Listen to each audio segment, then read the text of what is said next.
আচ্ছা বলো তো, কে কে সবজি খেতে ভালোবাসো আর কে কে মাছ মাংস?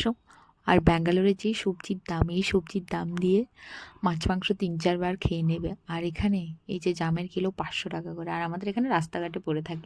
এই যে দেখতে পাচ্ছ বাজার টাজার বানিয়েছি আর এসেছে প্রচন্ড পরিমাণে বৃষ্টি। এখন চলে যাবো বাড়ি, বাজার টাজার কমপ্লিট। আজকে কি কি বাজার করলাম এটা তোমাদেরকে দেখাবো। তারপরে তো অনেক কিছু সবজি বাজার করলাম, মানে আমাদের রুমে প্রত্যেক দিন মাছ না হলে মাংস। তো যাই হোক, ভাবলাম যে সবজি বাজারই করে নিয়ে যাই, কারণ রবিবারে টাটকা টাটকা সবজি আসে। এই যে দেখতে পাচ্ছ এখানে যতগুলি সবজি, এখানে 400 টাকার সবজি, সরি 400 না 500 টাকার সবজি।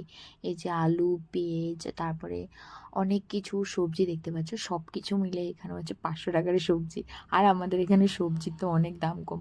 এখানে হচ্ছে উল্টো, সবজির দাম বেশি, মাছ মাংসের দাম কম। তো তোমাদের এই ভিডিওটা কেমন লাগলো অবশ্যই কিন্তু কমেন্টে জানাবে। যদি ভালো লাগে তাহলে অবশ্যই কিন্তু লাইক কমেন্ট সাবস্ক্রাইব করতে একদম ভুলবে না। So tata guys, see you soon for next.